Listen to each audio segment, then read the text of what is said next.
Bienvenidos a La Silla Vacía, soy Daniel Pacheco, subdirector y editor general. Un saludo a todos los que nos ven por televisión en Canal 1 y a los que los siguen por el canal de YouTube de La Silla Vacía. Hoy tenemos otra entrevista con uno de los precandidatos presidenciales de la centro derecha, Mauricio Cárdenas Santamaría, exministro de Hacienda. Hoy estamos desde la redacción. Mauricio Cárdenas es precandidato presidencial, está recogiendo firmas. ¿Qué tal eso? Apasionante. Lo más interesante que he hecho en toda mi vida. A ver, pero usted ha hecho muchas páginas interesantes en su vida. La verdad, he hecho mucha cosa, pero nada como esto. Nada se compara como esa canción. Usted fue ministro de Minas, ministro de Hacienda, director de Planeación Nacional. Ministro de Desarrollo, ministro de Transporte. Cuando existía. Eso sí, cuando empiezan a hablar de ministro de Desarrollo, ahí Ya la gente dice, están. Lo que pasa es que fui ministro de Desarrollo, ¿sabe qué? A los 31 años. ¿A los 31 años? Sí. ¿De quién? César Gaviria. César Gaviria. Usted era del kinder. Alcancé a entrar al kinder. Fue de los últimos que entró al kinder. Y después de haber hecho todas esas vainas, usted coqueteó un par de veces como con campañas presidenciales, pero esta es la primera en serio, en serio. La primera que realmente lo estoy haciendo. Sí, esa es una buena forma de decirlo. Siempre cerca al mundo político, siempre cerca al tema público. Realmente mi vocación. No he tenido ninguna otra. O sea, desde que yo estaba en el colegio, de lo mío es lo público. Lo cogí por el lado de formarme bien como economista, ser una persona que trabajó en varios gobiernos, en función de eso, de saber hacer las cosas, de tener conocimiento, buen criterio, en fin. La verdad, yo he sido un ministro de resultados. Pero usted nunca se ha lanzado, o sea, ningún cargo de elección pública. O sea, nunca fue a Congreso. Usted ha sido un tipo que ha estado un tecnócrata. Ahorita hablamos un poquito más de lo que significa eso. Sí, el término tecnócrata no me gusta porque es un poquito despectivo para la gente que está en la política, como diciendo, estos tipos son unos, no saben, no entienden, no conocen. No, yo he sido técnico, sí, soy de números, pero he estado muy metido en el escenario político. O sea, usted me dice, nunca he sido congresista, pero 6 años ministro de Hacienda, ¿cuántas noches trabajando en el Congreso, sacando iniciativas, sacando leyes? Pero le siento una energía que me ha sorprendido, porque usted como ministro, a ver, eso era un tipo encorbatado, con saco, yo diría un tristiezo, pero de verdad como que se le ha salido como una cintura. Yo decía siempre esto, hacía mi función de ministro de Hacienda. ¿Sabe qué tiene que ser un ministro de Hacienda? Un ministro de Hacienda nunca puede estar eufórico, ni nunca puede estar demasiado preocupado. Que todo va muy bien. No, eso se le devuelve en contra. No, que esto es una crisis, es un fracaso, se le va en contra. Usted siempre tiene que estar ahí en el término medio, bien puesto, tranquilo, sereno, dando confianza. Esa es la función del ministro de Hacienda. Pues sí, en esa época, porque eso fue hace 10 años, no había llegado la pandemia que nos quitó la corbata a todos. Entonces yo. Es más, le quiero decir, una vez yo llegué al Congreso de la República, no me va a creer esto, Daniel. Y un congresista, por fregarme, sí. Yo venía de un viaje, yo venía de Cúcuta y yo venía de Sport. Le voy a sacar al ministro una sanción por la ley quinta por estar acá sin corbata. Sí, ¿no? Y yo, pero por Dios, me tocó andar corriendo a la oficina por una corbata. Hoy ya no se ven casi corbatas, no, de hecho, en el Congreso. Ahí. Bueno, en eso creo que estos 4 años han sido chéveres, ¿no? Sí, hay una diversidad muy distinta, un Congreso muy distinto. No, yo me quedé la corbata en la pandemia, ya, y no me la voy a poner. Además, porque ya en ese momento estaba de profesor universitario. Lo nuevo para mí es esto. Esto es lo nuevo, ¿no? Y esto le da a uno calidad de vida. A lo Irene Vélez. Calidad de vida, sí. A lo Irene Vélez, pero sabiendo que son billones y que son trillones. ¿No? A ver, ella se confundió, o sea, el orden de magnitudes ahí a veces es... Sí, pues no le vamos a dar palo por eso. Hay que darle palo por lo de verdad de fondo. Y es una política energética que ha empobrecido a Colombia. Ella, como ministra de Minas y Energía, se metió en el cuento del decrecimiento. Un país que todavía tiene esa pobreza. Y ella en la teoría de que había que bajar el crecimiento y para eso había que apagarle la llave, cerrar el grifo del petróleo. A destiempo, totalmente prematuro. O sea, Colombia tiene que producir el último barril de petróleo que va a consumir el mundo. Eso es lo que tiene que hacer Colombia. Necesitamos la plata. ¿Qué sentido tiene que Colombia cierre el grifo y lo abra Noruega o Emiratos o Arabia Saudita? Que es el absurdo de los absurdos. Por cierto, esa misma tesis sigue vigente. La llevó Petro a la COP30 en Belén la semana pasada y nadie lo apoyó. Y Lula le dijo, mira, me da mucha pena contigo, somos de izquierda, pero yo no comparto esa tesis, y se devolvió Petro con todas sus teorías sin ningún respaldo.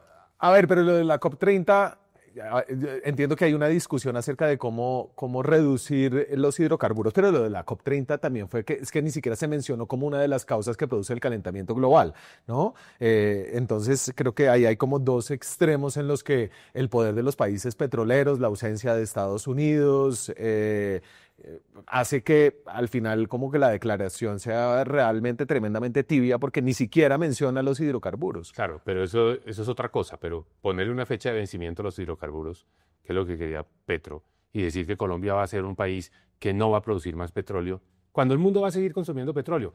Que ese esfuerzo lo deberían hacer los países ricos, los que ya contaminaron, los que ya se desarrollaron. Ahora Colombia entonces el país que va a dejar de recibir unos ingresos que necesita para poderse desarrollar. Incluso Colombia necesita la plata del petróleo, ¿sabe para qué? Para poder dejar de deforestar, para pagarle a la gente para que no deforeste. Esa sí es la verdadera contribución a la reducción de los gases de efecto invernadero, dejar de deforestar. Y eso no lo digo ahora, eso lo vengo diciendo desde hace rato, desde que yo estaba enseñando estas cosas en la universidad.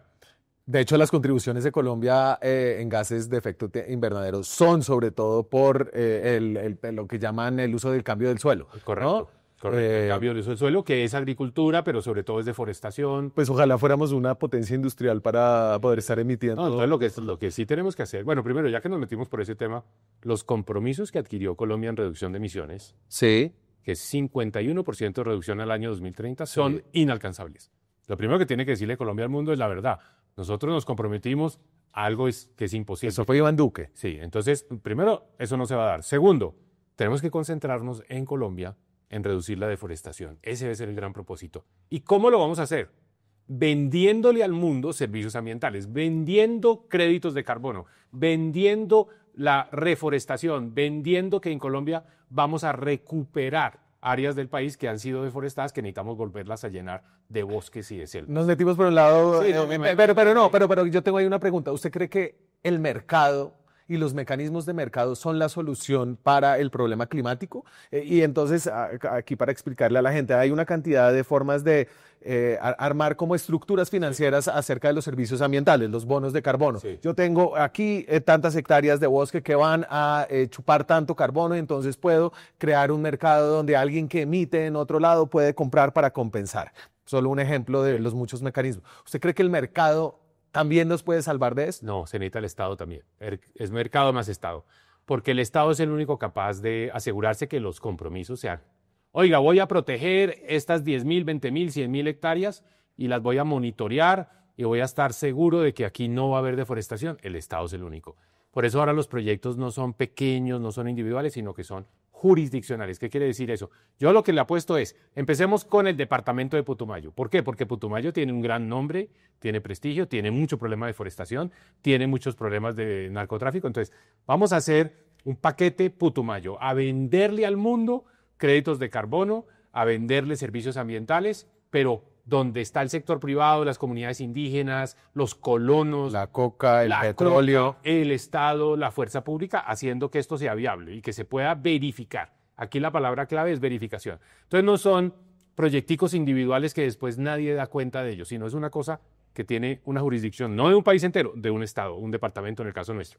Ahora, esto para mí es parte de una estrategia más amplia, más general de desarrollo para Colombia, que es facturar en dólares, es decir, ganar en dólares y vivir en pesos, gastar en pesos. Yo veo a Colombia como en su gran apuesta económica futura es vamos a venderle al mundo una cantidad de servicios, como los servicios ambientales, pero también servicios de tecnología, servicios audiovisuales, servicios de asesorías contables, tributarias, servicios. Colombia es bueno para eso. Entonces, mi sueño económico es facturar en dólares y gastar en pesos. Ese es el nuevo sueño americano. El viejo sueño americano es irse a Estados Unidos y ganar en dólares, pero le cuesta también mucho vivir allá y ahora queda expuesto a que lo deporten. Este es el mensaje para los jóvenes de Colombia. Y a todo el mundo le suena. ¿Qué nos falta? La formación para el trabajo, para eso, para facturar en dólares y vivir en pesos. un excelente ejemplo, la programación. Usted y yo tenemos una cosa que es similar y es que ambos tenemos esposas muy metidas en el estudio del mundo laboral, Sí. desde lados muy distintos y de eso voy a hablar, Dele. pero hablábamos de su soltura, lo voy a poner, lo voy a mamar un poquito de gallo, lo voy a poner bailando y esto es chévere porque creo que sí habla de... Bailando champeta. Ahí hubo, no sé qué estaba bailando, ahí va.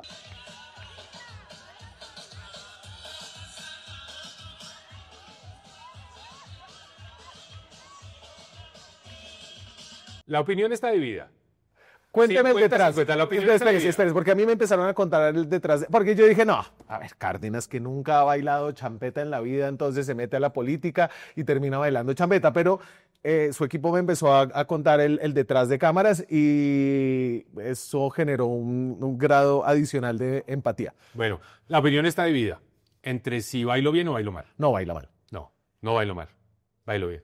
Champeta es de los bailes más difíciles que hay. Ponga salsa acá. No vamos a Bueno, bailar. listo. Entonces, la opinión está dividida.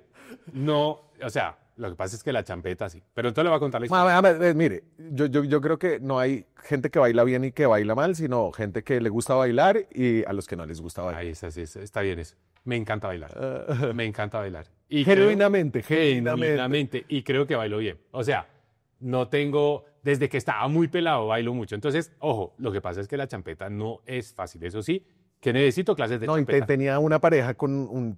Además, usted es un man muy alto. Sí, no, teníamos el problema. Pero venga, Camila Zuluaga se gastó 10 minutos de su programa en Blue el viernes hablando de ese video y el video lo pasaban y lo pasaban y lo pasaban y aquí estaban todos los de la mesa opinando sobre el video. El único que le pegó bien fue Sebastián Nora. Ajá. Y Sebastián Nora lo dijo clarísimamente. Dijo, un momento, a ver, si un candidato llega a un barrio, pone música, una señora, yo estaba entrando, estaba empezando la reunión, una señora se para y lo saca a bailar, ¿usted qué hace? ¿Usted qué hace, Daniel? Yo bailo. Claro, o sea, usted es el cachaco que va a decir, no, perdóname, yo no sé bailar champeta, no, quédate sentadita y esto dejamos para otro día. No, usted sale y baila, hermano, ¿qué más va a hacer? Baila bien, O sea, ¿eso fue en Tumaco? No, eso fue En Cartagena. No, en Cartagena, en un barrio, tal vez el barrio más difícil que he conocido en Colombia. A 20 minutos del centro de convenciones de Cartagena. O sea, a 20 minutos donde se reúnen los ricos de Colombia, la pobreza más extrema. Se llama San Pedro Mártir. Llegué allá, en la cancha de fútbol, pues que es una cancha, me he hecho llamar la cancha es mucho porque es un peladero. Ponen el equipo de sonido con el que yo iba a hablar, pues me imagino que al llegar para ambientar un poco pone música y llega la señora y me dice, venga, y macho, ni me dijo nada, me cogió y me puso a bailar. Entonces yo le digo, Sebastián Nora, la tiene clara, usted como político, baila, y ese día le doy más detalles, comí la arepa y huevo pues que me ofrecieron en el barrio, obviamente, de eso se trata la política, pero aquí unos periodistas encopetados dicen, no, el tecnócrata no puede bailar, ¿no? A ver, de verdad, yo creo que... Decir, esto entra esto entra en una categoría, que es cómo le aplican a uno, por venir de ese mundo tecnócrata, un doble estatus. Usted se siente una discriminación indoble. Entonces, claro, entonces usted dice, voy a ofrecer casas sin cuota inicial. Ah, no. Mauricio Cárdenas, ¿cómo va a ofrecer casas sin cuota inicial? Entonces no. Usted se está metiendo, ¿No? porque ahí lo que usted ofreció, yo creo que ahí hubo un error y usted reconoció a medias un error, ¿no? Y era que usted estaba básicamente ofreciendo como tamales tecnocráticos. Era, inscríbase a mi lista y yo lo voy a priorizar si llego a la presidencia, ¿no? Y eso usted lo quitó y lo cambió. Rápidamente, no. A ver, el tema son las casas sin cuota inicial. Le quiero decir. Pero ahí hubo No, una embarrada. No. Que no fue la embarrada de un practicante, que no fue la de la embarrada en la práctica, porque cuando yo me di cuenta dije, ese enlace a una página web donde la gente puede dar la información se va a prestar para malos entendidos. E inmediatamente lo desmontamos. Nadie dejó ningún dato ahí, nadie hizo nada. Bien, advertencia, la gente reaccionó. No, obviamente yo no estoy ofreciendo casas a cambio de votos, no. Yo soy una persona seria. Entonces, ¿qué estoy ofreciendo? Un programa que Colombia necesita por una razón muy sencilla. Porque las viviendas de interés social actuales valen 220 millones de pesos y a la gente le piden una cuota inicial de 30 millones de pesos. Y si usted gana un salario mínimo, usted no tiene cómo ahorrar 30 millones de pesos para la cuota inicial, punto. Entonces, esas viviendas, muy bien, contribuí decididamente a crear ese modelo. Hoy en día es imposible tener una vivienda sin 2 salarios mínimos en un hogar, ¿no? Exacto, 2 a 4. Y con 2 está usted muy apretado. Muy apretado. Entonces, la vivienda de interés social, entre comillas, realmente quedó para personas que están entre 2 y 4 salarios mínimos. Los de abajo de 2 salarios mínimos no tienen cómo. Entonces, ahí entra mi programa. Hablé con los constructores, hablé con los bancos, hablé con los posibles compradores. Sí. Y todo el mundo dijo sí, es viable. Casas de 130 millones de pesos, 42 metros cuadrados. El gobierno pone la cuota inicial que son 30 millones. La familia toma un crédito de 100 millones, que significa una cuota mensual de 650 mil pesos. Estuve en Ciudad Bolívar el sábado y le pregunté a muchas personas, ¿650 mil pesos de cuota es viable para una vivienda propia? Y todo el mundo dijo sí. Pues porque eso pagan de arriendo. Exactamente. Entonces, en vez de tirar la plata del arriendo a la basura, ahí está la plata para ir quedándose con la casa propia. Eso sí tienen que pagar todos los meses porque si no la pierden. Y les pregunté a los constructores, la pregunta más importante, ¿ustedes están dispuestos a hacer casas de 130 millones de pesos? Y lo voy a ser absolutamente franco. Me dijeron, en todo el país sí. En Bogotá se requiere un esfuerzo adicional, puede que no sean 130, sino 150 por el precio de la tierra. Pero en Bucaramanga sí, en Cali Y sí. espérese, porque ahí la pregunta, esa es la pregunta, pero la pregunta es, ¿ustedes pueden tener un modelo de negocios y hacer plata vendiendo casas de 130 millones de pesos? Y le quiero decir, y esto no se lo pregunté a un pequeño empresario de la construcción que hace aquí y allá, a las grandes empresas de construcción de Colombia. Todas dijeron, sí, lo podemos hacer. Pero lo más importante, 650 mil pesos de cuota mensual, con eso la persona queda con su casa propia y esto va para los que ganan de 1 salario a 2 salarios mínimos. Entonces, esto le da también a... Es que usted parece ya hablando como si fuera el próximo año. Bueno, No, yo entiendo sí, que... simplemente termino acá. Mi filosofía, para que usted me conozca, usted sepa cómo pienso yo. Yo podría pararme en la cancha y decir, mire, conjuntamente con un equipo en el Ministerio de Vivienda, construimos el programa Mi Casa Ya y ha sido maravilloso y sacar pecho por eso. Eso es verdad. Pero ese programa ha servido mucho, pero insisto, para un grupo de 2 a 4 salarios. Sí. ¿Qué pienso yo como presidente? De todo lo bueno que he hecho en mi carrera, todos esos resultados que he dado en mi carrera, voy a hablar poco. Voy a hablar es de lo que viene. Y lo que hay que hacer es mejorar lo que ya habíamos hecho. Mi Casa Ya 2.0 es lo que ya habíamos hecho, que hay que volverlo a activar, más esto nuevo, que son las viviendas sin cuota inicial. Voy a ubicarlo un poquito para la gente que todavía no lo conoce o que está confundida con tantos candidatos que hay. Usted ahorita está como en un combo con otros 3 candidatos. Tuve a Luna aquí recientemente y está también con Juan Manuel Galán, que es esta valla que pusieron ustedes. ¿Cómo se llaman?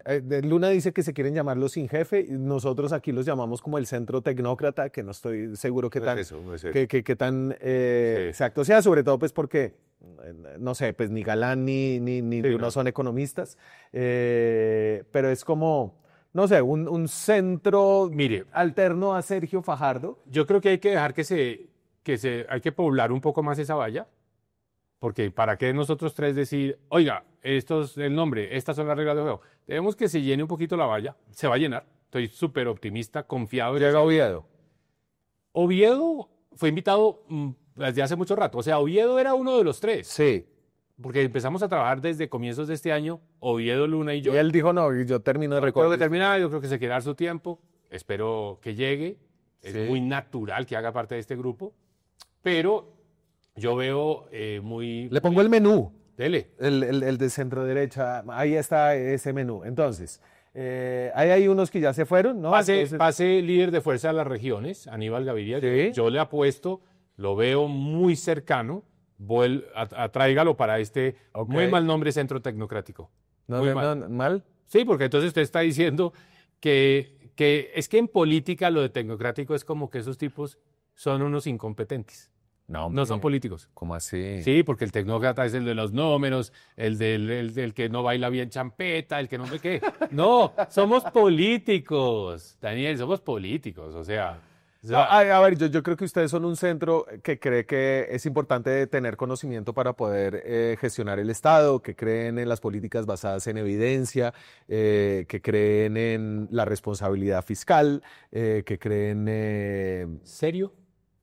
No, bueno, pues, no, pues pongámosle el centro bueno. Centro derecha, Sí, eso somos. sí, hay mucha gente en ese menú, ¿no? Entonces, Sí. en ese menú, ¿qué más tengo? Tengo, pues, por ejemplo, usted, hay un hueco para un outsider como Vicky Dávila Puede haber, puede haber. y para Abelardo de la Espriella. No, porque precisamente lo que nosotros representamos es la antítesis del populismo. Ok, Juan Carlos Pinzón Podría. podría. Bueno, no sé, Mauricio Liscano. Tenemos una línea roja con el tema del petrismo. Ajá. No queremos que esto se confunda con el petrismo y una forma de diferenciarnos, es decir, Y el que ponga Álvaro Uribe. yo creo que depende de ellos qué quieren hacer. O sea, no sé si quieren meter, cabría, pero se puede. O sea, y lo que siento es como, depende de si el uribismo y lo que se arrastre el uribismo en términos de partidos se vaya con Abelardo, y siendo que la línea roja que aquí ustedes han puesto es no nos sentimos identificados con Abelardo, pero eso es como lo más extremo a la derecha que a lo que Sí. ustedes le dicen, no, eso no nos gusta. A ver, yo creo que no lo personalicemos. Esto es un grupo que dice, Colombia necesita experiencia, Sí. mirar hacia adelante, gente que ya haya dado resultados y sobre todo gente que piense que Colombia necesita una política muy fuerte en materia de seguridad, muy firme en materia de seguridad, eso es lo que pienso yo, Sí. pero que los problemas de Colombia no solo se resuelven a punta de bala. Esa es la realidad, que tenemos una visión más integral de todos los problemas. La vivienda, la educación para facturar en dólares y vivir en pesos, la infraestructura, no hemos hablado de eso. En fin, que tenga una visión más redondeada de lo que es el país y que le dé la solución a la gente, que esto no sea discursos y tampoco puestas en escena. Esto no es de llegar y pararse frente a una cámara y empezar a gritar y decir eslogans, no. Esto es de hablarle a Colombia, de ir a los debates. También ese es un punto en el que yo quiero enfatizar. A mí no me gusta de los extremos que hoy están punteando las encuestas que no van a los debates. Y hago un llamado abierto, directo. O sea, Abelardo no va a los debates. Vengan a los debates, ¿Y se porque ahí es queda? donde el país nos va a conocer bien, desde ahí es donde va a saber qué es lo que pensamos. Estaba con la expectativa de que Abelardo fuera al debate que está programado para este viernes en Cartagena, en el contexto del Congreso de la Cámara Colombiana de la Infraestructura. Y pues bienvenido, ir allá, a ver cómo ya frente al escenario, frente al público, Sí. frente a los temas que no son las puestas en escena, sobreproducidas frente a una cámara, sino directo. Pero me notifican que decidió no ir. Le tengo unas preguntitas rápidas ahí, como estas son un bloque de cosas personales de quién es usted. Dale. ¿Quiénes son sus papás? Mis papás, tristemente, ya fallecieron los dos. Me hacen muchísima falta. Me hacen muchísima falta. Su papá, un cafetero. Por cierto, estaba viendo el video con el que David Luna entregó las firmas esta mañana. Sí. Y la verdad se me iban a salir las lágrimas. Primero me pareció un gran video. Felicitaciones a David, gran video. Pero casi se me salen las lágrimas porque yo sé que si mi papá y mi mamá estuvieran vivos, yo haría exactamente lo mismo. Ir allá a decirles, mire, todo lo que hemos hecho, todo lo que ustedes han hecho por mí, todo ese esfuerzo, todo ese apoyo, ese respaldo en las horas duras, aquí están las firmas. Pues lo haré pensando ellos que están en el más allá y que, pues en el caso de mi papá que murió este año, estuvo hasta el último segundo de su vida pendiente de mi proyecto, preguntándome, dándome opiniones, dándome Se murió consejos. lúcido. Totalmente lúcido. O sea, el día que él murió, nosotros estábamos... Su papá fue. Mi papá fue Jorge Cárdenas Gutiérrez, fue gerente de la Federación Nacional de Cafeteros, pero después de salir de la federación tuvo pues una vida muy prolífica, gran impulsador de causas en Colombia. Por ejemplo, dedicó sus últimos 20 años de vida a impulsar la causa de los biocombustibles, la producción de etanol y biodiesel, en fin. Un hombre de causas. Lúcido, murió a 94 años. El día que él murió, yo lo llevé en el carro mío a la finca donde íbamos a almorzar, aquí en la Sabana. Y el trayecto, que duró 1 hora, el mismo día que él murió, 3 horas antes de que muriera, estaba perfectamente bien. Ujú. Para que usted se dé cuenta de la lucidez de él, de ida paramos en un supermercado a comprar cosas que faltaban para el almuerzo. Y el último chat que tengo de él es que yo había entrado al supermercado, usted quedó afuera esperándome en el carro, éramos los dos, y me dijo, no te olvides de comprar las cervezas porque están faltando. O sea, así estaba de lúcido. Sí. Llegamos y durante todo el trayecto me estuvo hablando de la política, me dijo que estaba pensando, en un momento estábamos hablando de los equipos, quién iba a liderar qué, me dio sus ideas, me dijo una cosa que siempre la tengo ahí en el disco duro, me dijo, no te alejes demasiado del Partido Conservador. Porque él sabía que yo ya estaba pues armando mi movimiento independiente. No te alejes mucho del Partido Conservador. Y usted siempre fue como políticamente godo. Sí, siempre estuve en los gobiernos y cercano al Partido Conservador. Claro, yo digo que yo entré a los gobiernos, ahí sí le acepto la marca completamente como tecnócrata. Ajá. Pues como la persona que sabe manejar las finanzas públicas, la persona que sabe manejar el sector energético, la persona que sabe manejar planeación nacional. Así llegué yo. Claro, eso siempre usted en la política colombiana lo tienen que revestir, pues porque políticamente, que a quién pertenece, que no sé qué. Y pues mi papá era conservador, yo creo que ahí viene ese nexo y yo siempre estuve cerca al Partido Conservador. Pero ahora estoy en un movimiento independiente. ¿Y sabe qué estoy viendo? Viendo la garrotera que hay en el Partido Conservador. Digo, qué buena decisión tomé. Bueno, pero termíneme de contar el cuento de su papá y llegaron a la finca y se murió. Sí, Así se quiere morir uno, ¿no? sí, exacto. Yo creo que esa es la muerte ideal. Estábamos en una tarde sabanera espectacular, cielo azul, impresionante. Yo tengo una hija que le encanta la cocina y él le había pedido durante la semana que le hiciera un plato específico, que había visto una receta, le había recortado la receta al periódico, se la había mandado. Estaba en los detalles. Estábamos ahí conversando, estábamos almorzando, terminó el almuerzo y él regresó hacia la casa, estábamos afuera, Sí. en el jardín, regresó a la casa y al entrar yo estaba ahí y me dijo, me está faltando aire, me está faltando aire. Se sentó y en cuestión de 30 segundos se fue. Así de sencillo. Salimos corriendo para la clínica Mardi, ahí en Chía, pero ya no, ya cuando llegamos no había signos vitales. Una muerte muy, Buena, ¿no? sí, muy tranquila. Pues si uno no estar en un hospital, estar con Una gran vida, un gran papá, un gran mentor. No, ojo, porque como lección de padre siempre la trato de aplicar. No es el padre que le está diciendo, oiga, Daniel, haga esto, haga lo otro, no acepte este puesto, sí acepte este, ¿qué estás estudiando? ¿Qué materias estás tomando? No, nunca me hizo esas preguntas. Siempre más bien yo, papá, ¿qué piensas de esto? ¿Cómo piensas esto? Y me contestaba como generalidad, sin meterse tanto en detalle, como un muy sabio, muy buen consejero. Por eso lo buscaba tanto la gente. Entonces, una vida muy fructífera, que contribuyó mucho a Colombia, mucha gente lo quiso, dejó un gran legado, un gran papá, pero sobre todo, yo digo, me hace mucha falta.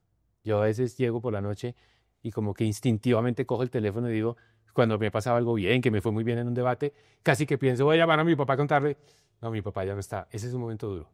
Me imagino. ¿Cuál es su religión? Yo soy católico. Soy católico. Sí, sin adjetivos. Soy católico y lo practico, lo ejerzo, soy cercano. Estudié en un colegio de curas. ¿Sí? Estudié en el Liceo Cervantes. ¿Usted nació aquí en Bogotá? Yo nací en Bogotá, sí. Pero su papá es paisa, ¿o no? Los dos, mi papá y mi mamá de Medellín, como ese grupo de personas que se vinieron de Medellín en los años 60 a explorar nuevas opciones y posibilidades. Siempre decían que estaban aquí por 2 años y que después se volvían a Medellín.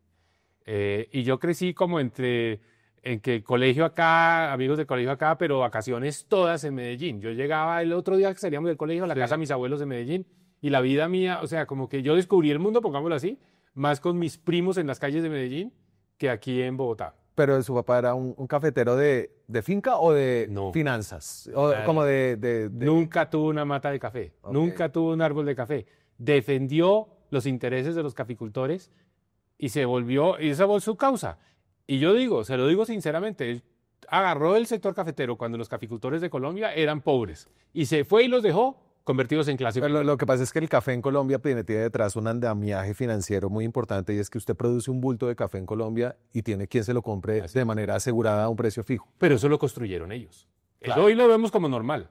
Pues no sé, a mí me parece sí, una está bien, vaina. está bien, no, pero eso lo construyeron, eso fue una cosa que no existía. O sea, ellos, yo digo ellos porque mi papá no era él solo y mi papá era el menos dado a autoelogiarse. Le chocaba eso, él nunca hablaba en primera persona. Él siempre trabajaba en equipos, un gran líder, gran movilizador de equipos. Entonces, ¿qué hicieron ellos? Ellos cogieron, valorizaron el café de Colombia con la marca Juan Valdés, eso no existía. La marca Juan Valdés es una creación de un publicista. Entonces le dieron una prima adicional al café de Colombia, salieron a buscar los pactos internacionales para estabilizar el precio, cogieron esa plata, la volvieron vías, escuelas, hospitales. Y usted ve que el caficultor hoy en Colombia tiene una casa, tiene servicios, tiene vías, en fin. Eso lo hicieron. Están poco rápidas mis preguntas rápidas, pero ¿cuál es? Sí, sí, sí, sí. Usted viene de una familia privilegiada. Crecí en un hogar donde nunca faltó nada, pero, ojo con esto, sin ostentaciones, sin exageraciones, sin derroche. Más bien en mi cultura, todo eso que es como la marca y Sí. aparentar y el avión privado, no, nada de eso, nada de eso.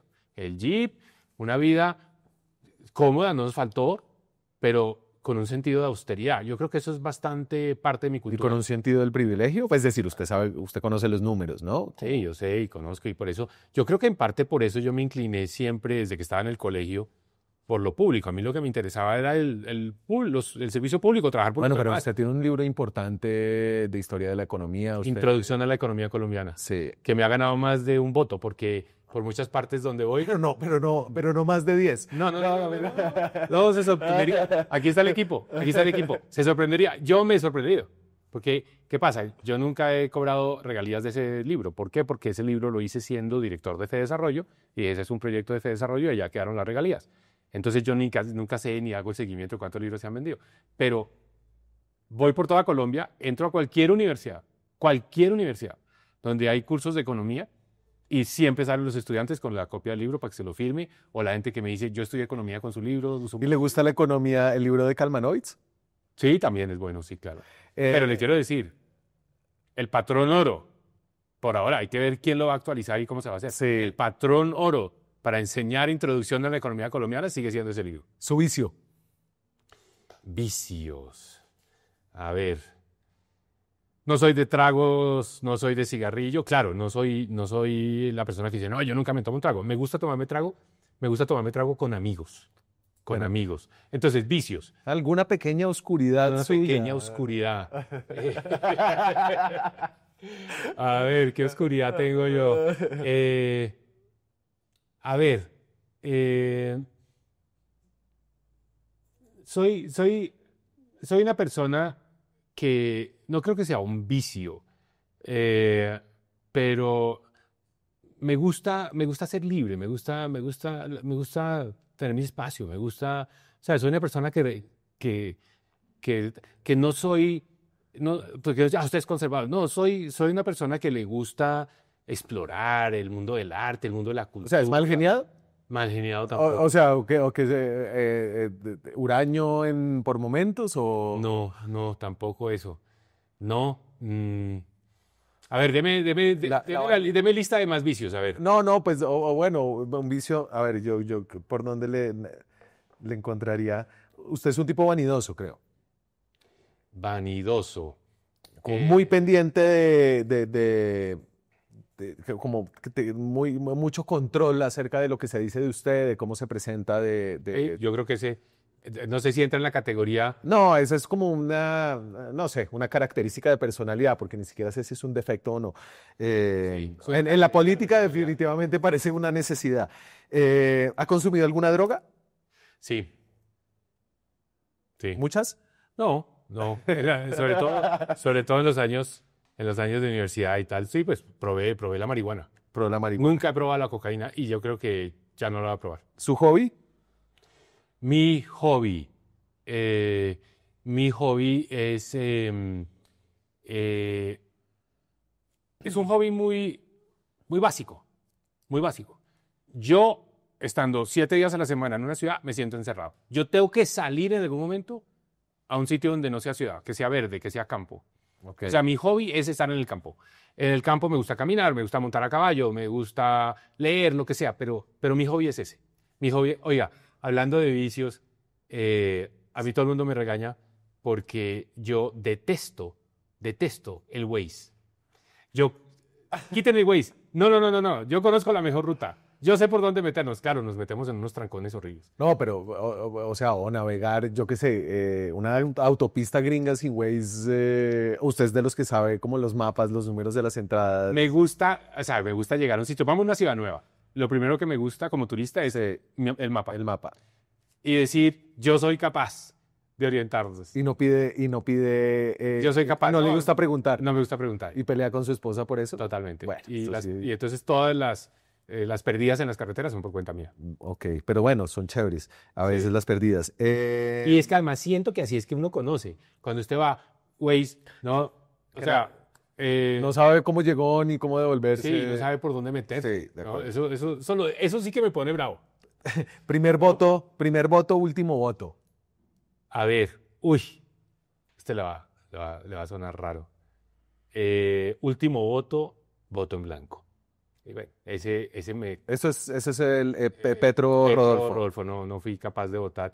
Definitivamente no iba a votar por Petro, pero no fui capaz de votar por Rodolfo Hernández. En ese momento me produjo tensión, decir, ¿cómo así que no soy capaz de escoger entre dos? Así sea uno malo y el otro malo, pero hay uno menos malo. Bueno, no fui capaz. Rodolfo Hernández me producía, o sea, Petro me producía rechazos desde el punto de vista ideológico.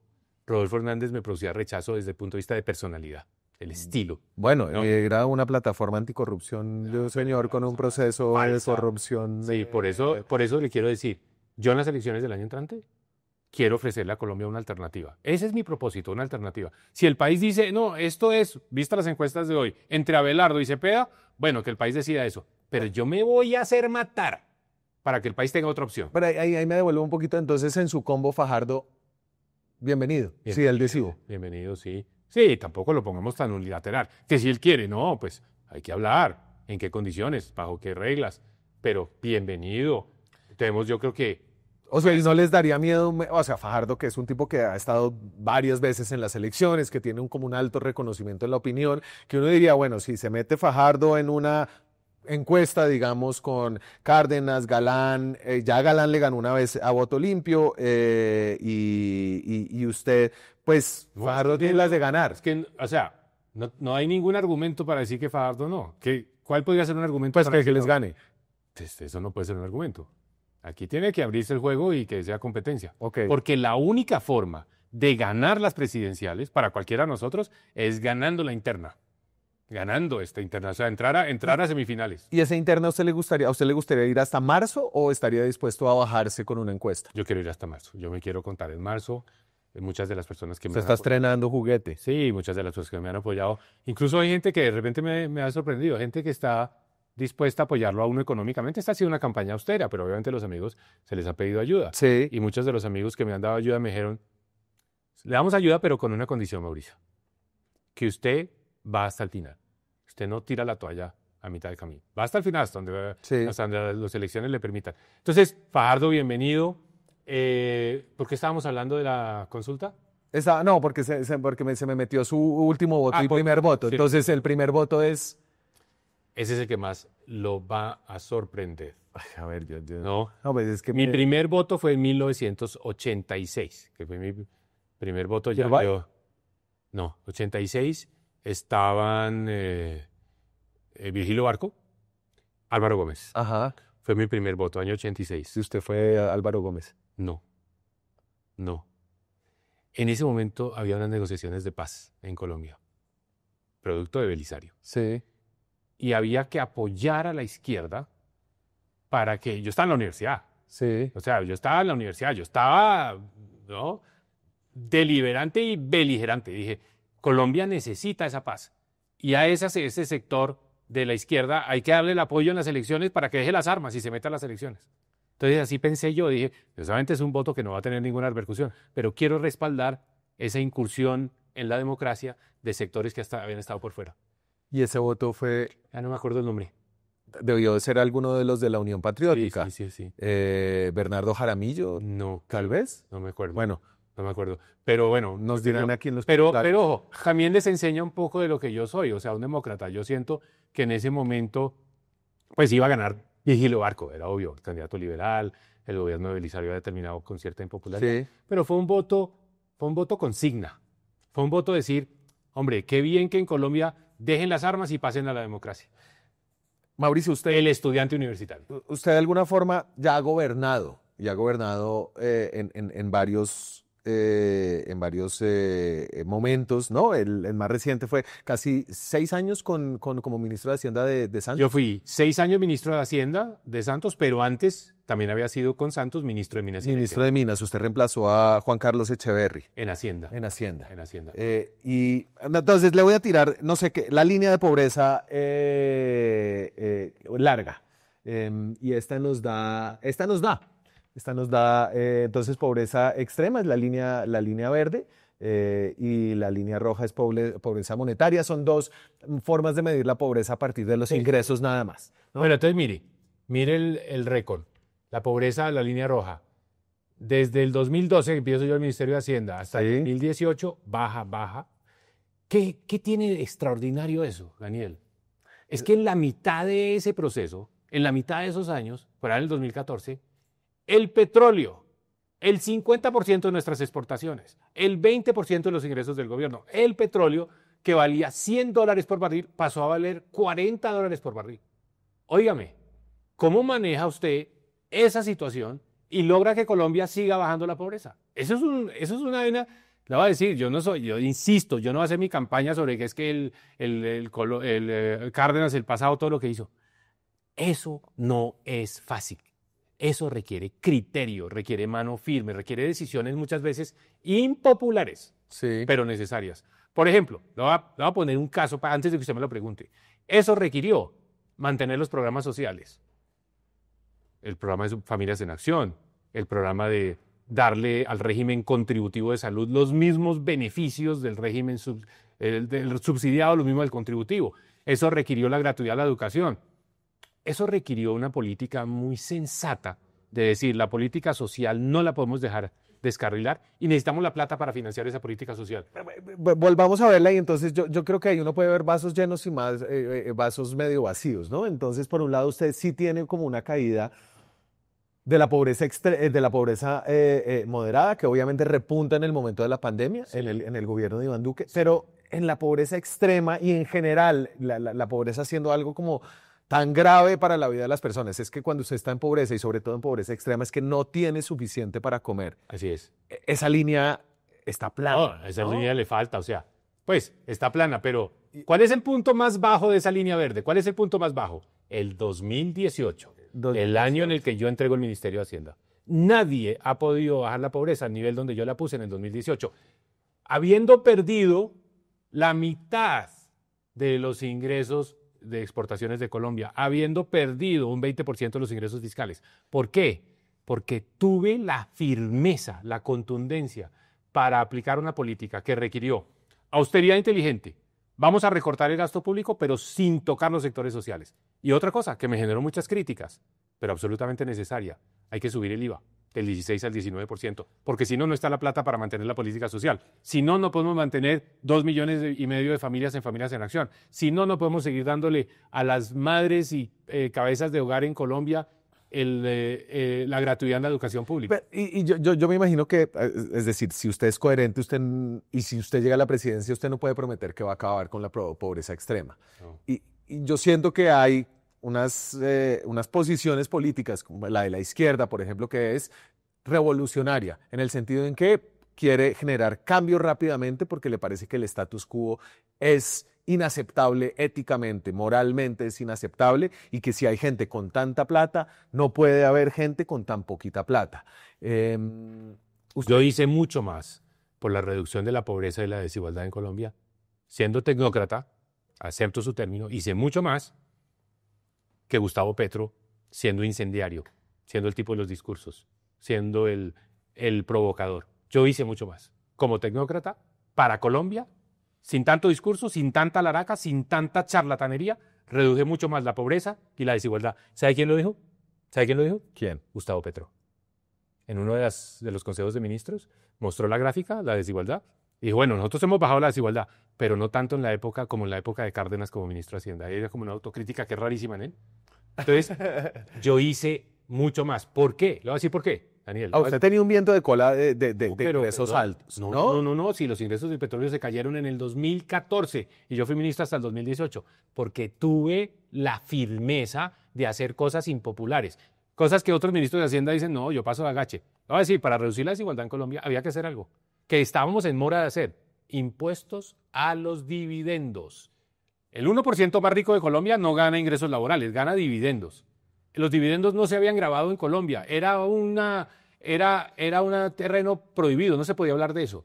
Y yo dije, no señores, hay que pagar impuestos. Oiga, sabe, a veces ¿No? lo escucho y pienso, Cárdenas se nos volvió estatista.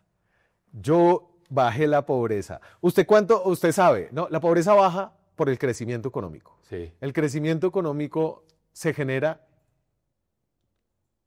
por un matrimonio. Confianza. Pero ¿y qué tanto de eso hace el ministro de Hacienda y qué tanto lo hace el mercado, los privados? Le quiero decir, el trabajo número uno del ministro de Hacienda es ser un generador de confianza, darle al país seguridad. Vamos por la ruta correcta. Y eso es lo que va a necesitar Colombia ahora de su presidente, generar confianza. Le voy a decir una cosa. Sí. El país hoy tiene pánico, no sin miedo, tiene pánico. Pánico de que esa versión del pacto histórico que están promoviendo ahora, que es Asamblea Nacional Constituyente, seguir con los diálogos de paz de la paz total, estatizar más a Colombia. El país tiene pánico Sí. con eso. Por eso resultan los abelardos, para neutralizar ese miedo. ¿Pero cómo lo van a neutralizar? Con más miedo. O sea, un miedo derrotado por el otro miedo, el miedo a las balas. No, señor. La derrota al miedo que produce el Pacto Histórico 2.0 la genera la confianza. Esa es la verdadera forma de derrotar el miedo.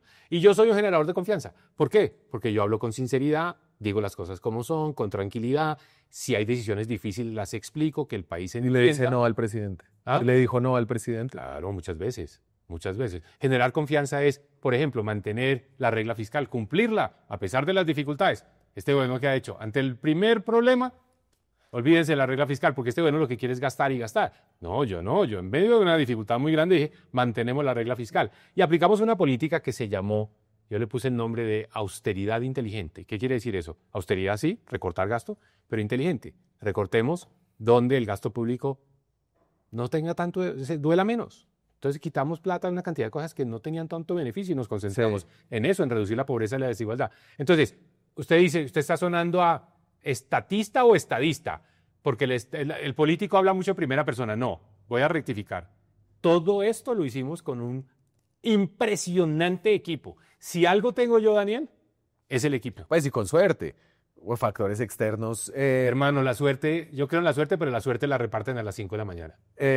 Yo le voy a preguntar por otra faceta de cómo gobernó usted. Usted debe haber tramitado 3 reformas tributarias. 2012, 2014, 2016, correcto. Y además logró que le aprobara la Comisión de Crédito Público, un famoso extorsionadero de los congresistas para una vaina que es absurda, ¿no? Absurda. Que entonces uno está un visto bueno de una comisión del Congreso donde les dan mermelada para que vayan y sesionen. Y esta es una crítica que tal vez se ha personalizado porque se la ha hecho mucho Luis Carlos Reyes, Sí. que fue de la DIAN, pero Sí. él venía como con este rollo desde antes, y es que la mermelada por la cual está muy emproblemado Ricardo Bonilla en el gobierno Petro, la dieron igual en su gobierno, y de hecho con las mismas personas. Se me olvida el apellido de ella, Andrea Ramírez, que fue la funcionaria del Ministerio de Hacienda que se fue de licencia de maternidad y dejó a María Alejandra Benavides, quizás como una operadora menos experimentada que ella, que está respondiendo por la justicia. Trabajó también con usted y llevaba trabajando mucho tiempo. Sí. ¿Cuál es la diferencia entre lo que hizo Bonilla y lo que hizo usted? A ver, no voy a entrar en el caso Bonilla porque no lo conozco en detalle, pero le quiero decir, estas personas que han manejado el relacionamiento con el Congreso, que son los enlaces con el Congreso, vienen de una trayectoria larga profesional en el Ministerio de Hacienda. Yo trabajé con las personas que encontré, siguieron, llegó Andrea siguió, pasó por varios ministros de Hacienda, o sea, ella siguió derecho desde hace más de 10 años. Sí. Entonces, ¿cuál ha sido la práctica del Ministerio de Hacienda? Apegarse a una sentencia de la Corte Constitucional del año 2001, que habla de cómo son las relaciones con el Congreso, entre el Ejecutivo y el Congreso, alrededor de una figura, digamos, de una práctica que se llaman los proyectos regionales de inversión. Esa sentencia definió si era legal y sobre todo si era constitucional que los congresistas presentaran proyectos de inversión para sus regiones. Y dijo sí, en estas condiciones. Entonces, yo me apelé a eso y mis antecesores también. Eso viene de atrás, desde el 2001, esa es la práctica.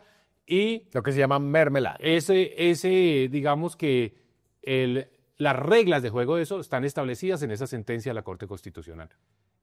Entonces, ¿qué hace usted? Los parlamentarios, en el debate del presupuesto, presentan proposiciones para crear unos fondos donde de manera concursal pueden llevar proyectos que en el Ministerio de Deporte, que en el DPS, que en el Ministerio de Transporte. Y ahí quedan esas partidas. Esa es la negociación de esas partidas. Usted obviamente busca que esas partidas no les cuadren las cosas y que sean unas partidas razonables. Y después vienen y ellos van y presentan los proyectos. Entonces, eso es muy distinto a decir, le van a entregar plata a un congresista. Y uno parte de la base de que el congresista que presenta un proyecto y lo va a llevar a su región, pues lo que quiere es hacer desarrollo. Yo lo primero que voy a hacer es decir, mire, si la práctica es que esos proyectos regionales de inversión hacen acuerdos con los alcaldes, escogen a los contratistas y se roban la plata, tenemos que hacer un gran acuerdo nacional de decir, no señores, tenemos que cambiar esa cultura. Ahora, hay congresistas que siempre han usado eso para ganar respaldo desde el punto de vista de mostrar ejecución, mostrar resultados. Así lo he visto yo. Pero varios de los de... A ver, esos no creo que hayan sido sus proyectos porque fueron todo lo de los ñoños y lo de Musa Besaile, eso fue por el FONADE. Sí, ahí no entró eso. Pero es decir, usted sabía, usted es un tipo inteligente, ¿no? Sí. Entonces usted sabía y sabe cómo funciona la política. Usted sabe que la unidad nacional del gobierno de Santos, que le permitió, entre otras, pasar esas 3 tributarias, y no solamente esas 3 tributarias, sino hacer como el ejercicio de transformación legislativo quizás más grande del siglo XXI, ¿no? Por todo lo de los fast tracks de la paz, sí. 20 veces reformada la Constitución, para aquí, para allá, el marco jurídico, no, es por acá, es la JEP, no sé qué. Todo eso se soportó en una tonelada de presupuesto entregado con un objetivo político. A ver, le quiero decir, hablando de toneladas de presupuesto, yo recibí el gasto del gobierno nacional en 18% del PIB, tamaño del gobierno. Sí. Lo entregué en 18% del PIB, igual, lo mantuve igual. Aquí no fue que de repente aparecieron unos cupos y unos presupuestos gigantescos, no. Lo dejé igualito. Hoy es 25% del PIB, Daniel. ¿Y eso está bien? A mí es decir, ¿no? A mí me parece que, sobre todo porque no es que haya más ingresos, eso es a punta de deuda. Pasaron de 18 a 25 sin respaldo. Entonces, hoy sí que hay gasto público. Yo lo manejé muy, muy en raya en la línea de lo que era responsable, por supuesto cumpliendo con la regla fiscal. Entonces, pero no nos desviemos de los proyectos regionales de inversión. ¿Por qué? Porque... O sea, usted entregó plata que sabía que iba a terminar robando. No. Usted no puede decir, usted no puede prejuzgar. Los congresistas, ya esa es una responsabilidad del congresista, a ver cómo lo va a manejar, qué va a hacer. Entonces, pero yo qué propongo hacia adelante, que tal vez es lo más importante. Que el congresista pueda presentar proyectos de inversión para su región, claro que sí. El congresista tiene que defender los intereses de sus electores, llevar las vías, hacer las canchas deportivas. Eso está bien, eso hay que aceptarlo, eso es la democracia, ese es el parlamento en cualquier parte del mundo. Lo que es absolutamente inaceptable es que se robe la plata. Ese es otro problema, que se robe la plata. Entonces, ¿qué hay que hacer?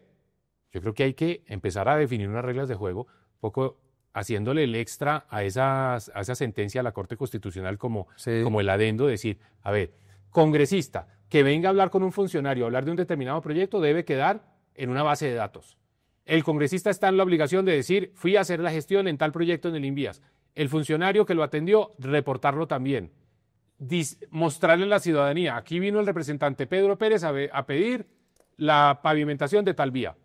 Y que quede todo, y que se sepa con qué alcalde está haciendo ese convenio y cuáles van a ser las reglas de juego. Eso es lo que tenemos que hacer, transparentar esa parte, que el congresista quede en evidencia de que está gestionando recursos, para que la ciudadanía le exija. Lo que decidió el Congreso hacer es una vaina distinta, ¿no? Lo que le decidió el Congreso es: entréguenos de una vez la plata a través de una vaina que se llama Sistema General de Participaciones. No voy a entrar como demasiado ahí, pero aquí hay un proceso de descentralización enorme que siento yo va en contra de mucho de lo que usted representa y de la visión del Estado que usted piensa que es la correcta, pero no sé si estoy prejuzgando. Está prejuzgando. Sí, no, yo le quiero decir, el centralismo bogotano siempre resultó antipático, porque el centralismo bogotano era un poco decir a esos tecnócratas, Démosle el poder, la potestad Ellos sí saben. de decidir cómo se reparte esto.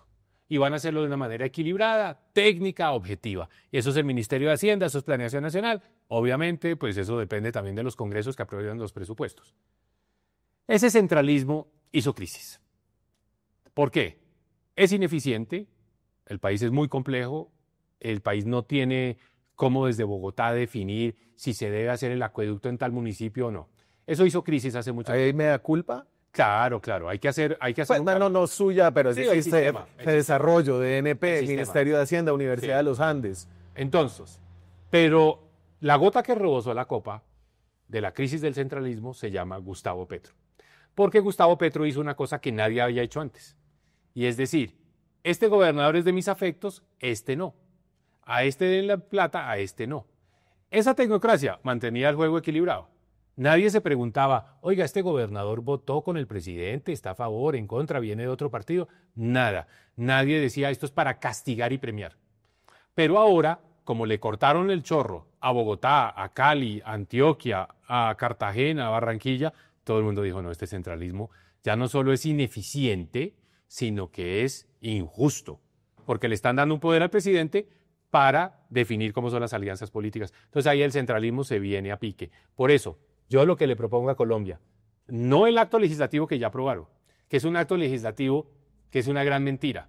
Eso no sirve. O sea, entonces el acto legislativo, para que la gente sepa, el Sistema General de Participaciones transfiere hoy más o menos el 20 y pico % a las regiones de una bolsa que es la bolsa grande de presupuesto del país. Sí. Y lo que propone el acto legislativo es pasar de ese 20 y pico a un, además calcularon 39.5, ¿no? Con una precisión de un decimal que me parece muy divertida. Sin saber qué van a hacer las regiones a cambio de recibir esa plata. Para eso se va a hacer una ley de competencias. ¿Usted quisiera echar eso para atrás?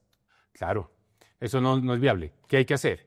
Hay que dar la discusión al tiempo, acompasada.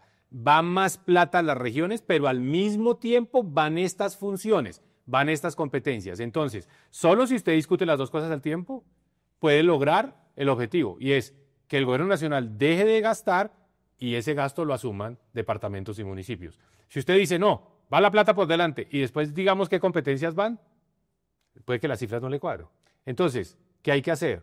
Hay que decir, mire, ¿qué queremos que vaya para las regiones? Por ejemplo, el pago de las universidades, el pago de las vías terciarias, la salud completamente, ¿qué va para ser manejado? ¿Cuánto vale eso? Listo, ¿cuánto vale eso? ¿Y por qué? Le voy a decir, usted que le gusta la política, ¿por qué se dio la discusión primero de la plata, de las fuentes, antes de la discusión de los usos? ¿Por qué? Pues porque obviamente es mucho más fácil decir, aquí va la plata, y entonces se volvió una foto donde todo el mundo quería estar en esa foto de que aquí va la plata. La foto de las competencias, ponga el caso de las vías terciarias. Entonces, no, ahora las vías terciarias van para los departamentos y municipios. Entonces, ¿quién va a manejar la plata? Los gobernadores y los alcaldes. ¿Y dónde quedan los congresistas que hoy son los que arbitran los recursos? No, precisamente. Pues, entonces, por eso los congresistas felices en la foto de que la plata va, pero el día que les digan, es que ustedes ya no van a jugar ningún papel y ahora va a ser el gobernador el que va a decidir, ahí los congresistas van a decir... No, porque el congresista, es decir, hoy en día el cacique se viene al Senado. Con la descentralización, el cacique se va para la gobernación. Cambia la política. No, y cambia no sé si va a ser bien o no, pero va a ser El poder lo va a tener el gobernador. Pero hay que ver que los congresistas digan, si quiere, claro, pero usted quiere echar para atrás una vaina que fue muy difícil de armar. No, yo la quiero echar para adelante. Yo quiero proponer un acto legislativo donde al tiempo, en la misma decisión, discutimos cuánta plata va. No sé si es pasar de 25 a 39% de los ingresos de la nación. ¿Cuánta plata va y qué competencias van? Yo que quisiera ver gobernadores y alcaldes empoderados, con más recursos, con más capacidad, que no dependan del gobierno nacional, pero que discutamos desde el primer día fuentes y usos, recursos y competencias. Acto legislativo para presentar en el primer semestre de mi gobierno. Ahí hay una metáfora que creo que explica bien la diferencia entre, o sea, los políticos con una cosa técnica y los políticos es que, no sé si fue Alejandro Gaviria que dijo que la manera en la que se hizo era como ponerse las medias por encima de los zapatos.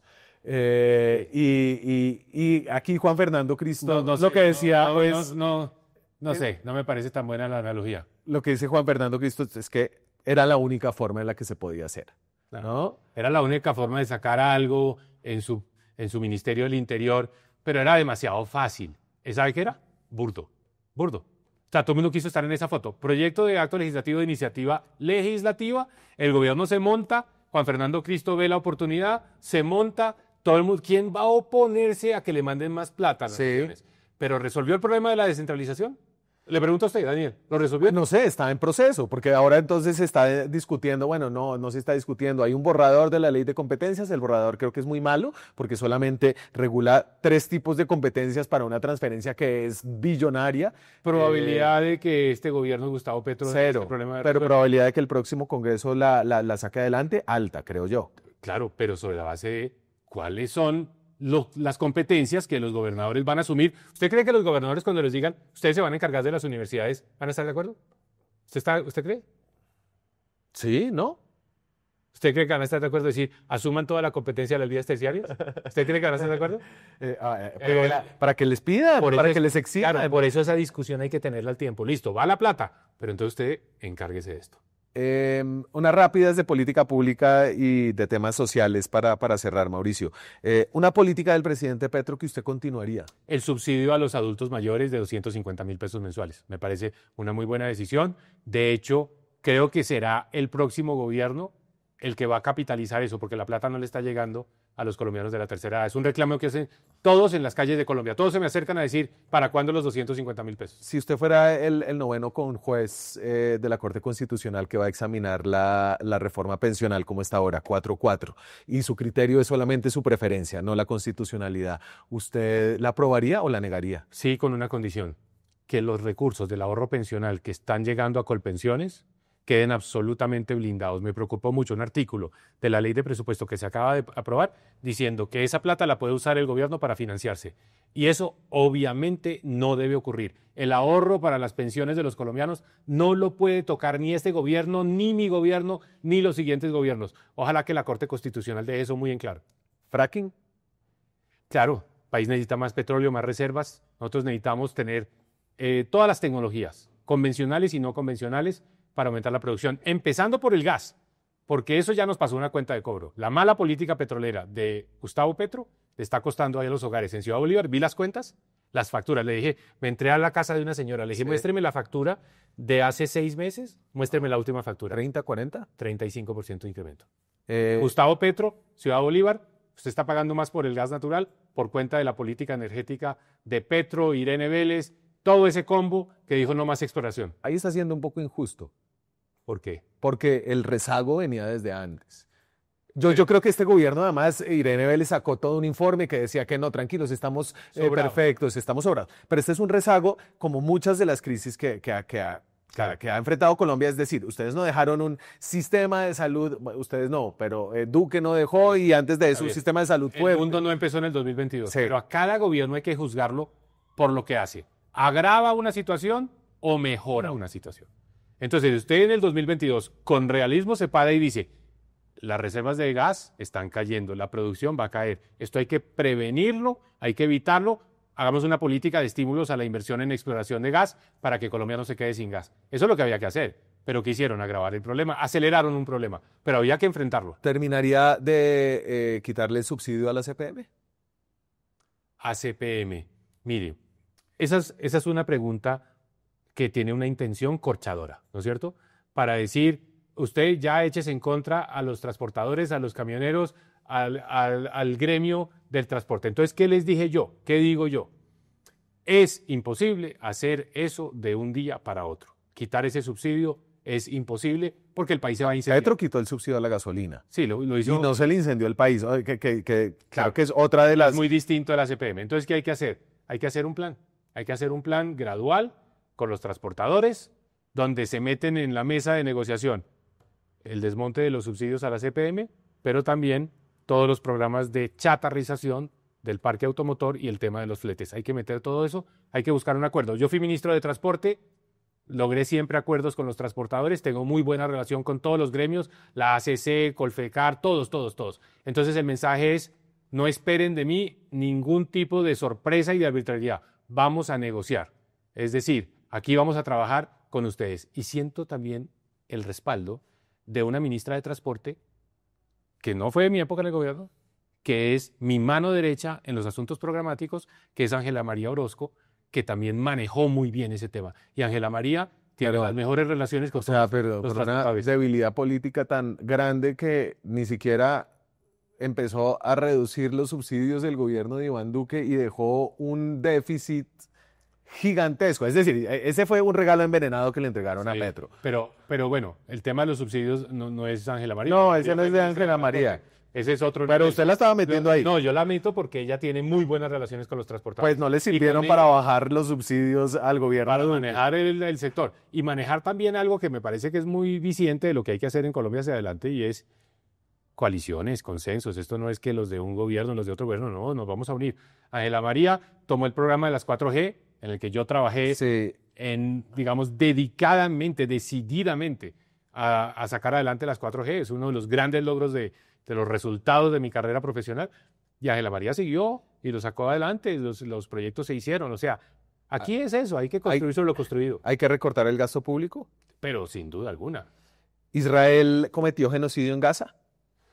No utilizaría ese término, pero sí creo que Colombia en el escenario internacional pues debe ser un país que se mantiene en una posición crítica, neutra, buscando la solución de dos estados en Israel, los dos estados, la solución de dos estados. Yo me pego a eso. Pero parece que al menos sí se les fue un poquito la mano. Bueno, ya esa es una decisión y la Corte Penal Internacional está obviamente tomando cartas en ese asunto, pero yo me enfocaría como política internacional los dos estados. ¿Pero qué no haría? ¿Qué me parece el gran contrasentido? Lo que hizo Petro, romper con Israel, con el Estado de Israel. Perdóneme, el Estado de Israel. El Estado de Israel es un Estado democrático, plural. Allá hay gente que está de acuerdo con Netanyahu y hay gente que está en contra. Hay gente que piensa distinto. Y digamos que no es el actor más respetuoso del derecho internacional. No, pero usted no rompe con un país con el cual tiene comercio, cooperación. Pues si no rompe con Venezuela. No, usted, o sea, el Estado de Israel, usted va a decir, Venezuela, el Estado está cooptado por el tirano. A ver, pero en Israel hay un sistema judicial independiente, hay un parlamento deliberante. Usted no rompe con un Estado. Usted puede tener diferencias con el jefe de un gobierno, pero no rompe con el Estado, porque en ese proceso perjudicó las exportaciones de carbón de Colombia, la inteligencia para la seguridad y la defensa de Colombia, tan importante, y el equipamiento. ¿Qué priorizaría? ¿Becas del ICITEX o cupos en universidades públicas? Las dos cosas. Esto no es lo uno o lo otro. Hay que, pero no, pero voy a decir. ¿Qué se acaba de echar el discurso de la priorización? Te voy a decir. Los cupos de las universidades públicas siguen. Yo como ministro de Hacienda, tomé la decisión. La Universidad Nacional necesitaba una sede en el Caribe colombiano. No había sede de la Nacional en el Caribe. Hay que meter esa plata. Y ahí está la sede en La Paz, Cesar. O sea, creo en la educación pública. Sí. Estudié en una universidad pública. Soy producto de una universidad pública, mi doctorado. Pero lo primero que hay que hacer, porque es lo que está faltando en este momento, es volver a dar los créditos del ICETEX para los jóvenes que están en universidades privadas. Eso es inaceptable. Que usted, una persona de bajos ingresos, por el hecho de estar en una universidad privada, el gobierno no lo apoye, es una injusticia. Legalización de la marihuana para uso adulto. Recreacional, ya lo hicimos para uso recreacional. Recreacional. Mire, yo me mantengo en la dosis personal. En Colombia hay una norma que permite la dosis personal. Quedémonos ahí. Claro, pero usted para comprarse un porro tiene que ir y cometer un delito comprándosela a alguien. No estoy en la línea de legalizar, normalizar, regularizar. ¿Está de acuerdo con el aborto legal hasta la semana 24, como estableció la Corte? Sí, estoy de acuerdo. No modificaría eso, no tendría la potestad para hacerlo, pero tampoco propondría ir más lejos. ¿Eutanasia? También como está en la sentencia de la Corte. ¿Matrimonio gay? Tal y como está en la sentencia de la Corte, sí. ¿Adopción gay? Sí, como está en la sentencia de la Corte también. ¿Hay que tener hijos? O sea, no vamos a retroceder en las libertades individuales que ya ganó Colombia. ¿Hay que tener hijos? Y me puedo decir una cosa, sí, ahora le digo lo de los hijos, que me pareció que fue una metida de pata de Oviedo. ¿Qué pienso yo? Una cosa son mis creencias. Yo ya le dije a usted que yo soy católico. Sí. ¿No? Una cosa son mis creencias, mis prácticas, lo que yo le enseño a mis hijas, la forma como creamos nuestra familia, en fin. Otra cosa es ser el jefe del Estado. El jefe del Estado se va por la línea institucional. Las sentencias de la Corte para mí van a ser sagradas. Comparto esa línea. Aquí el presidente, no es que yo pienso esto, no sé qué, el presidente se va por la línea que ha establecido la Corte, que refleja pues una evolución en nuestro país. Entonces, eso es lo que yo pienso, no me voy a ir no me voy a ir a echarle reversa a esas cosas. Y mantengo mis puntos de vista ya a título personal. ¿Cómo? ¿Qué fue lo que dijo Oviedo? Ha habido dos metidas de pata, me parece a mí, en este tema del número de hijos de las mujeres. Una, dar un bono, que lo propuso al comienzo de la campaña Vicky Dávila, que $1 millón por cada hijo. Es un contrasentido. En mi opinión, primero que todo, $1 millón es como un insulto. Decir, venga, le doy $1 millón. ¿Un hijo? ¿1 millón de pesos? ¿Cómo, de dónde? Y dos, pues ese llamado que hizo Juan Daniel, que le causó críticas a que las mujeres tuvieran más hijos, que parieran más, con la expresión. No, yo soy, insisto en esto, liberal, muy liberal. La decisión de cuántos hijos, de cómo... Se nota que padre de 2 hijas, porque 3 hijas, lo veo, lo tienen súper... Soy liberal. Esa decisión es de la mujer, ni siquiera del hombre. Bueno, La decisión pero de la mujer. usted qué piensa. ¿Cuántos hijos quiere tener? ¿Cómo los va a tener? ¿No quiere tener hijos? ¿Quiere tener perros y gatos? Pero yo le pregunto a Mauricio, pues obviamente me va a decir que sí, porque tuvo 3, pero pues si su hija le pregunta, oye, ¿tú qué crees? ¿Que en la vida es chévere tener hijos o no es chévere tener hijos? Pero, claro, pues si soy papá de 3, soy un hombre muy feliz teniendo 3 hijas. No, los hijos, uno vive por los hijos. Mejor dicho, y por cierto, tengo hijas que están como entre los 20 y los 25 años y cada etapa de la vida tiene sus retos y uno se siente vivo. Se siente vivo y duelen y lloran y tienen problemas. Y uno se siente vivo, pues preocupándose por los problemas de los hijos, eso es lo que somos. Pero si hay una mujer que no quiere tener hijos o hay un amigo que no quiere tener hijos, eso es totalmente respetable. El Estado no debe estar induciendo decisiones sobre cómo deben ser las familias. Mauricio Cárdenas es precandidato a la presidencia, entregará sus firmas, me imagino que en los próximos días.